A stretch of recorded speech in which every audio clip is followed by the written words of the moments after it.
વિદ્યાર્થી મિત્રો, આજે આપણે ધોરણ 7ની અંદર વિષય વિજ્ઞાનની અંદર પ્રશ્ન નંબર 3 નીચેના પ્રયોગોનું આકૃતિ દોરી વર્ણન કરો. એનું સંપૂર્ણ સોલ્યુશન આ વિડીયોમાં આપણે કરવાના છે. વિદ્યાર્થી મિત્રો, આગળની વિડીયોમાં આપણે પ્રશ્ન નંબર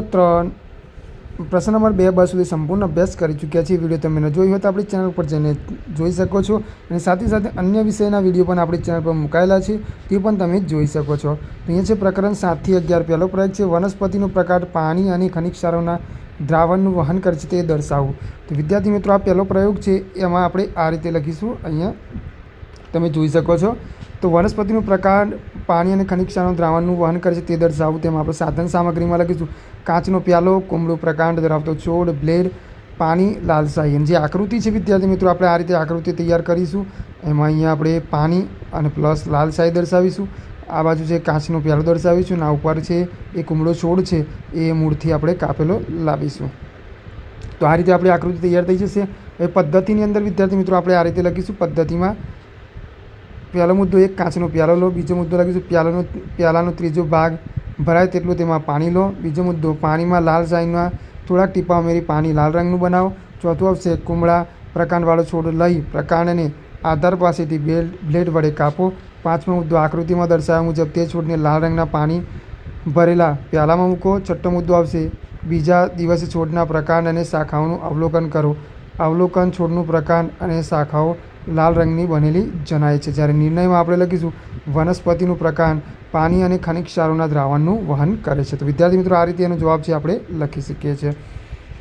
હવે આગળ જે વિદ્યાર્થી મિત્રો બીજા નંબરનો પ્રયોગ છે, તો બીજા નંબરનો પ્રયોગ છે એમાં છે ઈસ્ટમાં કલિકા સર્જન દ્વારા થતું અલિંગી પ્રજનન સમજાવો. તો સાધન સામગ્રીમાં આપણે લખીશું ઈસ્ટ પાવડર, ખાંડ, પાણી ભરેલું વાસણ, કાચની સ્લાઇડ, સૂક્ષ્મદર્શક યંત્ર. આકૃતિ છે આ રીતે આપણે દોરી દઈશું. ઈસ્ટ કોષ, પછી વિકસિત કલિકા, નવી કલિકા અને કલિકાઓની સાંકળ. આ રીતે આપણે આકૃતિ છે તૈયાર કરી દઈશું. એના પછી આપણે પદ્ધતિમાં લખીશું પહેલો મુદ્દો એક ચપટી ઈસ્ટ લો અને તેને પાણી ભરેલા વાસણમાં મૂકો. બીજો મુદ્દો તેમાં એક ચમચી ખાંડ ઉમેરી તેને હલાવીને દ્રાવ્ય કરો. ત્રીજો મુદ્દો તેને ઓરડાની હુંફાળી જગ્યામાં મૂકો. ચોથો મુદ્દો 1 કલાક પછી કાચની સ્લાઇડ પર આ દ્રાવણનું એક ટીપું મૂકો અને સૂક્ષ્મદર્શક યંત્રની મદદથી નિહાળો. તમને શું જોવા મળે છે? તો અવલોકનની અંદર આપણે લખીશું અવલોકનમાં કે ઈસ્ટના નવા સર્જાયેલા કોષો જોવા મળે છે. કેટલાકમાં કલિકા વિકસિત જોવા મળે છે. જ્યારે નિર્ણયમાં આપણે લખીશું ઈસ્ટમાં કલિકા સર્જન દ્વારા પ્રજનન થાય છે. એના પછી ત્રીજો મુદ્દો છે સાદા લોલકનો આવર્તકાળ નક્કી કરવો. ત્રીજો પ્રયોગ છે સાદા લોલકનો આવર્તકાળ નક્કી કરવો. તેમાં આપણે સાધન સામગ્રીમાં લખીશું 1 મીટર લાંબી દોરી, લોલકનો ઘોડો, હૂક સાથે અને સ્ટોપ વોચ.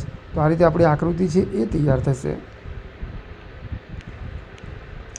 પદ્ધતિમાં આપણે આ રીતે લખીશું. પદ્ધતિની અંદર પહેલો મુદ્દો પહેલો મુદ્દો આશરે 1 મીટર લંબાઈની દોરી લઈ આકૃતિમાં દર્શાવ્યા મુજબ લોલકની રચના કરો. બીજો મુદ્દો લોલકના ગોળાને તેના મૂળ સ્થાન શૂન્ય પર સ્થિર થઈ જવા દો. આ મૂળભૂત સ્થાનથી નીચેની જમીન પર નિશાની કરો. લોલકની ગતિ કરાવવા માટે હળવેથી લોલકના ગોળાને પકડીને સહેજ એક બાજુ એ સ્થાન પર લઈ જાઓ. હવે ગોળાને તેની એ સ્થિતિમાંથી મુક્ત કરી દો. ગોળો જ્યારે એક તરફ છેવટની સ્થિતિ એ પર હોય ત્યારે તમે સમયની નોંધ કરવા સ્ટોપ વોચ ચાલુ કરો. લોલક ફરીથી એ સ્થિતિમાં આવે ત્યારે 1 દોલન થયું એમ ગણો. એના પછી આ રીતે સાતમો મુદ્દો આ રીતે 20 દોલન પૂરા થાય ત્યારે તરત જ સ્ટોપ વોચ બંધ કરો. લોલકના 20 દોલનો માટેનો સમયગાળો સ્ટોપ વોચ પરથી જોઈ નોંધો. કોષ્ટકમાં તમારા અવલોકન નોંધો. તમારા મળેલ સમયગાળાને 20 વડે ભાગી આવર્તકાળ લખો. તો વિદ્યાર્થી મિત્રો, આ રીતે આપણે 20 દોલન માટેનો સમયગાળો, એમાં પહેલું છે 40, તો આવર્તકાળ થશે 2.0. પછી છે 41, તેમાં આવશે 2.05. પછી છે 40, તેમાં આવશે 2.0. તો અવલોકનમાં આપણે કે ચોક્કસ લંબાઈની દોરી લઈ લોલકનો આવર્તકાળ શોધતા દરેક વખતે લગભગ એક સરખો આવે છે. નિર્ણય ચોક્કસ લંબાઈના લોલકનો આવર્તકાળ નિશ્ચિત હોય છે. તો નિર્ણયમાં આપણે આ રીતે લખીશું કે ચોક્કસ લંબાઈના લોલકનો આવર્તકાળ નિશ્ચિત હોય છે. એના પછી ચોથા નંબરનો પ્રયોગ છે, એમાં છે વિદ્યુત પ્રવાહની ઉષ્મીય અસરનું નિરીક્ષણ કરવું. સાધન સામગ્રીમાં આપણે લખીશું વિદ્યુત કોષ, વિદ્યુત બલ્બ, વિદ્યુત કટ, જોડાણ માટેનો તાર. આકૃતિ છે આ રીતે આપણે તૈયાર કરી દઈશું. પદ્ધતિની અંદર હવે આપણે લખીશું કે એક વિદ્યુત કોષ, વિદ્યુત બલ્બ, વિદ્યુત બળ અને જોડાણ માટેના તાર લો. બીજો મુદ્દો આકૃતિમાં દર્શાવ્યા મુજબ વિદ્યુત પરિપથ તૈયાર કરો. વિદ્યુત કળને ખુલ્લી સ્થિતિમાં રાખો. શું બલ્બ પ્રકાશ છે? બલ્બને સ્પર્શ કરો. ચોથો મુદ્દો, હવે વિદ્યુત કળને જોડાણની ઓન સ્થિતિમાં લાવો અને વિદ્યુત બલ્બને આશરે 1 મિનિટ પ્રકાશવા દો. ફરીથી બલ્બનો સ્પર્શ કરો. તમને કોઈ ફેરફાર અનુભવ થાય છે?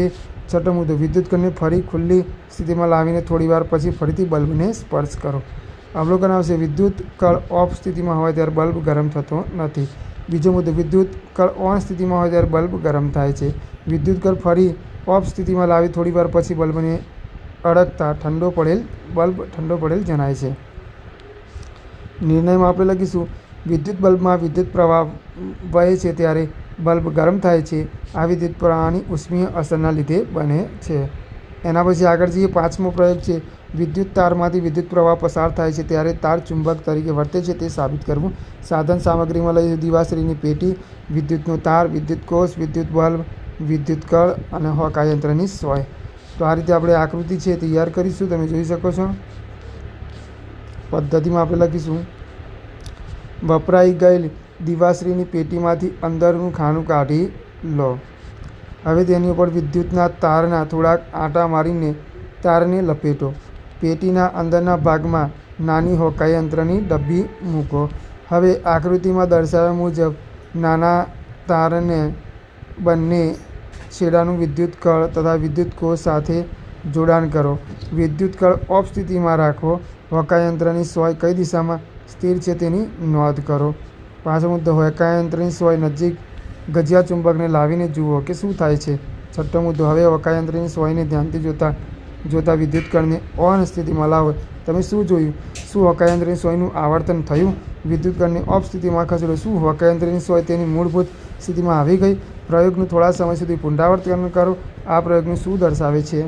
તો અવલોકનમાં લખીશું: હોકાયંત્રની સોય નજીક ગજિયા ચુંબકને લાવતા સોયનું આવર્તન થાય છે. બીજો મુદ્દો, વિદ્યુત પરિપથમાં વિદ્યુત પ્રવાહ પસાર કરતા હોકાયંત્રની સોયનું આવર્તન થાય છે. ત્રીજો મુદ્દો, વિદ્યુત પરિપથમાં વિદ્યુત કળ ઓફ કરી વિદ્યુત પ્રવાહ બંધ કરતા હોકાયંત્રની સોય મૂળ સ્થિતિમાં આવી જાય છે. નિર્ણય આવશે કે વિદ્યુત પરિપથમાં વિદ્યુતના તારમાંથી વિદ્યુત પ્રવાહ પસાર થાય છે ત્યારે નજીકમાં રહેલી હોકાયંત્રની સોયમાં આવર્તન આપણને જોવા મળે છે.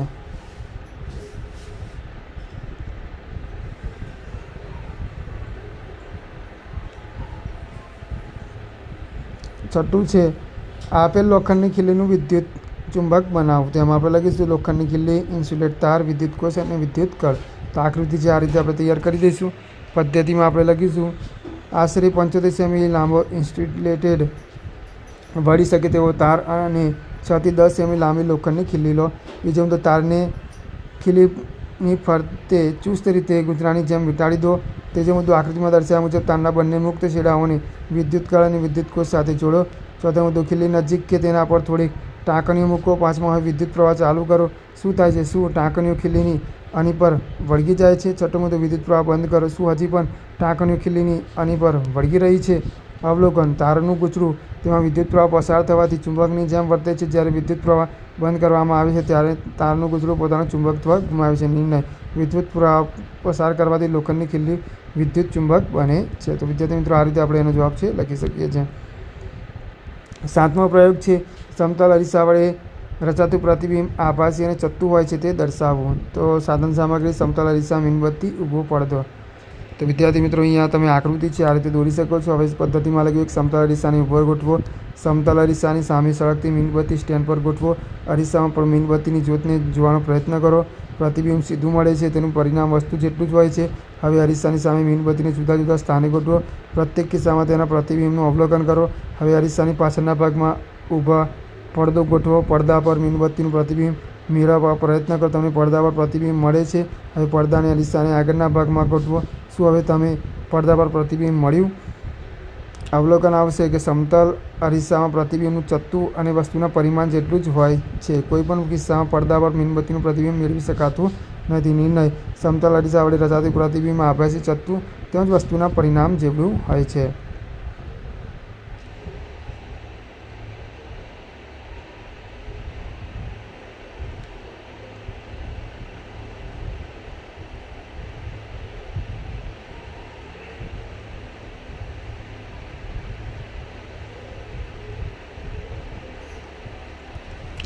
એના પછી 8મો પ્રયોગ છે અંતર કરો અરીસાની સામે વસ્તુને જુદા જુદા અંતરે મૂકી રચાતા પ્રતિબિંબનો અભ્યાસ કરો. સાધન સામગ્રી આપશે અંતર કરો અરીસો, મીણબત્તી, માપપટ્ટી અને પડદો. આ રીતે આપણે આકૃતિ દોરી નાખીશું. પછી પદ્ધતિ છે વિદ્યાર્થી મિત્રો, અને આ બીજી આકૃતિ છે, આ રીતે આપણે તૈયાર કરી દઈશું. હવે એના પછી આપણે પદ્ધતિની અંદર આ રીતે લખીશું કે અંતરકો અરીસાને સ્ટેન્ડ પર ગોઠવી તેને ટેબલ પર મૂકો. આશરે 15 સેન્ટીમીટર ગુણ્યા 10 સેન્ટીમીટરના માપનું સફેદ કાગળ કાર્ડબોર્ડ શીટ ટેબલ પર ઊભી ગોઠવો, તેના પડદા તરીકે કાર્ય કરશે.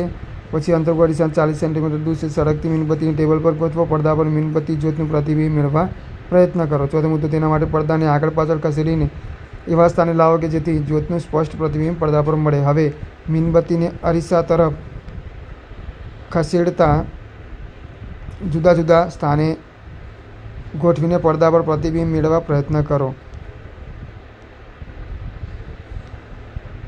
તો આપણને આ રીતે આકૃતિ જોવા મળશે. અવલોકન વિદ્યાર્થી મિત્રો, અવલોકનમાં આપણે આ રીતે લખીશું. તો આ રીતે છે એનું અવલોકન આપણે લખીશું. જુદા જુદા અંતરે મૂકેલું પ્રતિબિંબ છે વસ્તુ 40 સેન્ટીમીટરે મૂકતા વસ્તુ કરતાં નાનું ઉલટું એનું પ્રતિબિંબ અને વાસ્તવિક મળે છે. જ્યારે 30 સેન્ટીમીટર વસ્તુનું જેવડું ઉલટું અને વાસ્તવિક, 20 સેન્ટીમીટર વસ્તુ કરતાં મોટું ઉલટું અને વાસ્તવિક, 10 સેન્ટીમીટર વસ્તુ કરતાં મોટું ચત્તુ અને આભાસી, 5 સેન્ટીમીટરમાં વસ્તુ કરતાં મોટું ચત્તુ અને આભાસી. નિર્ણયમાં આવશે કે અંતર્ગોળ અરીસાથી વધુ દૂર મૂકેલી વસ્તુનું પ્રતિબિંબ વાસ્તવિક અને ઉલટું મળે છે. બીજો મુદ્દો, અંતર્ગોળ અરીસાની નજીક મૂકેલી વસ્તુનું પ્રતિબિંબ આભાસી, ચત્તુ અને મોટું મળે છે. એના પછી 9મા નંબરનો પ્રયોગ છે વિદ્યાર્થી મિત્રો, એમાં આપણે આ રીતે લખીશું. તો બહિર્ગોળ લેન્સની સામે વસ્તુ જુદા જુદા અંતરે મૂકતા રચતા પ્રતિબિંબોનો અભ્યાસ કરો. તો સાધન સામગ્રીમાં આવશે બહિર્ગોળ લેન્સનું સ્ટેન્ડ, પડદો, માપપટ્ટી, સળગતી મીણબત્તી. આ રીતે આપણે આકૃતિ દોરીશું. પદ્ધતિમાં વિદ્યાર્થી મિત્રો આ રીતે લખીશું. વિદ્યાર્થી મિત્રો, વિડીયો તમે સ્ટોપ કરીને હવે એનું વાંચન કરી શકો છો અથવા લખી શકો છો, કારણ કે હું વાંચવા રહેતો નથી, વિડીયો વધારે લાંબો થઈ જશે. તો આ રીતે આપણે પદ્ધતિ લખીશું. અને આ બાજુ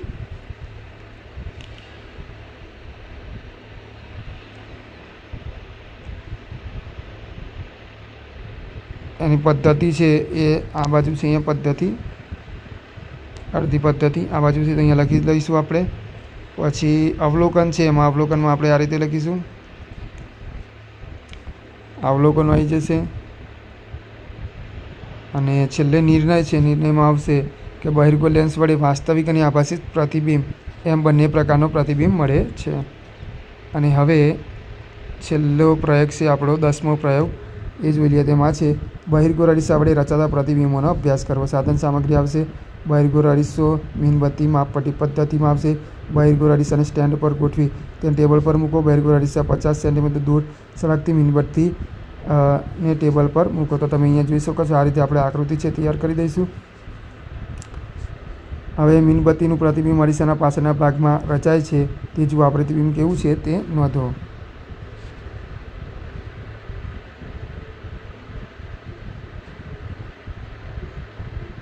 ચોથો મુદ્દો છે, એમાં આપણે લખીશું આ રીતે કે મીણબત્તીને અરીસા તરફ ખસેડતા જુદા સ્થાને 40-30 સેન્ટીમીટર, 20 સેન્ટીમીટર, 10 સેન્ટીમીટર, 5 સેન્ટીમીટર અંતરે ગોઠવી તેના અરીસામાં પ્રતિબિંબ મેળવો. દરેક વખતે રચાતા પ્રતિબિંબ વિશેના તમારા અવલોકન કોષ્ટક બનાવીને નોંધો. તો અહીંયા આપણે આ પ્રતિબિંબોનો જે અવલોકનો છે આ રીતે આપણે લખી દઈશું. તો 50, 40, 30, 20, 10 અને 5, અને આ રીતે આપણને પ્રતિબિંબો મળશે. અને છેલ્લે નિર્ણયમાં લખીશું કે બહિર્ગોળ અરીસા વડે વસ્તુને ગમે ત્યાં મૂકતા રચાતા પ્રતિબિંબો આભાસી, ચત્તા અને વસ્તુ કરતાં નાના મળે છે. તો આ રીતે વિદ્યાર્થી મિત્રો એનો જવાબ છે તમે લખી શકો છો. 11મા નંબરનો પ્રયોગ છે, એમાં છે પ્રિઝમ વડે થતું પ્રકાશનું વિભાજન દર્શાવો. સાધન સામગ્રીમાં આવશે પ્રિઝમ અને પડદો. તો આ રીતે પ્રિઝમ મૂકીશું અને આ બાજુ આપણને પડદો મૂકીશું. હવે પ્રકાશનું પરાવર્તન થઈ આપણે અવલોકનમાં આ રીતે લખ્યું, કાચનો પ્રિઝમ લો. અંધારા ઓરડાની કોઈ બારીના છિદ્રમાંથી આવતા સૂર્યપ્રકાશના સાંકડા કિરણપુંજનો જુઓ. આ કિરણપુંજને પ્રિઝમની એક સપાટી પર આપાત કરો. પ્રિઝમની બીજી બાજુ સપાટીમાંથી નિર્ગમન પામી આવતા પ્રકાશને કાગળના સફેદ પૂંઠા કે દિવાલ પર પડવા દો. તમારું અવલોકન નોંધો. અવલોકનમાં આપણે આ રીતે લખીશું, પ્રિઝમની બીજી બાજુની સપાટીમાંથી 7 રંગનો પ્રકાશનો પટ્ટો જોવા મળે છે. આ 7 રંગો અનુક્રમે ઉપરથી નીચે તરફ લાલ, નારંગી, પીળો, લીલો, વાદળી, નીલો તથા જાંબલી છે. નિર્ણય આવશે પ્રિઝમ વડે પ્રકાશનું 7 રંગોમાં વિભાજન થાય છે. વિદ્યાર્થી મિત્રો, આગળ નવી વિડીયોમાં નવા પ્રશ્નો સાથે ફરીથી મળીશું.